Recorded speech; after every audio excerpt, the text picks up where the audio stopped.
All right, just 11 days left before the election. Both parties pouring money, resources into Rhode Island's 2nd Congressional District. The smallest state in the union could have a big impact on the midterms. Democrats struggling to convince voters that they should keep a seat that they've held since 1991. And national correspondent Logan Ratick is live on the ground in Providence, Rhode Island to tell us more. Logan, besides it being an absolutely gorgeous day there, which we can see, what do you have for us?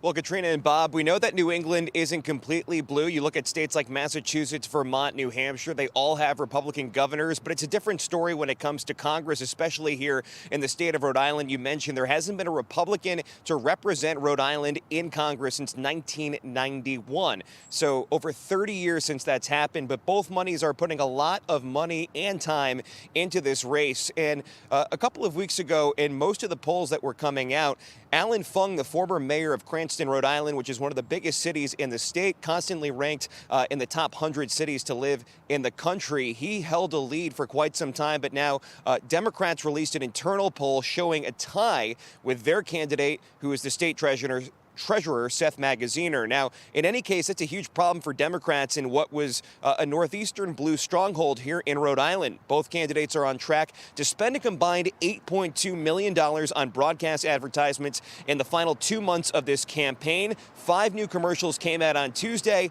Democrats are no longer targeting Fung over his abortion stance. He said that he supports codifying Roe v. Wade at the federal level, but Fung is trying to separate himself. Again, Cranston, Rhode Island, where he was mayor, one of the nicest cities in the country. That's what's consistently ranked as, but he's using his record as mayor for a dozen years to propel his candidacy.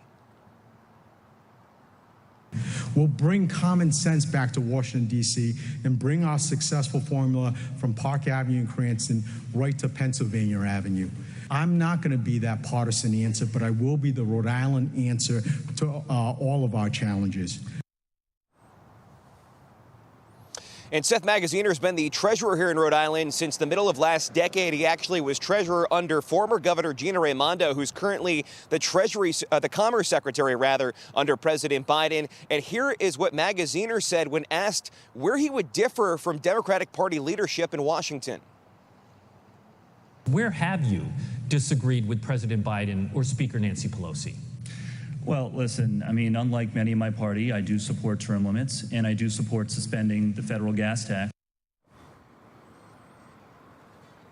And Rhode Island is not the only competitive House race in New England. We're also looking at Connecticut's 5th Congressional District, just one state over. Jahana Hayes is the incumbent there, and she's actually basically tied in the polls with her Republican challenger, George Logan. Keep in mind that Connecticut's 5th Congressional District is a district that Joe Biden won by 11 points in 2020. So Republicans are closing the gap in some of these key districts in New England, and they're confident that they could flip at least 2 House seats on November 8th. Back to you. All right, Logan, thank you. No crooked establishment. None of that twisting the truth. No talking down to me. Don't tell me how to think. Don't tell me how to think. Don't tell me how to think. I trust Newsmax. Newsmax. They don't tell me how to think. They let me decide. Newsmax. Real news for real people.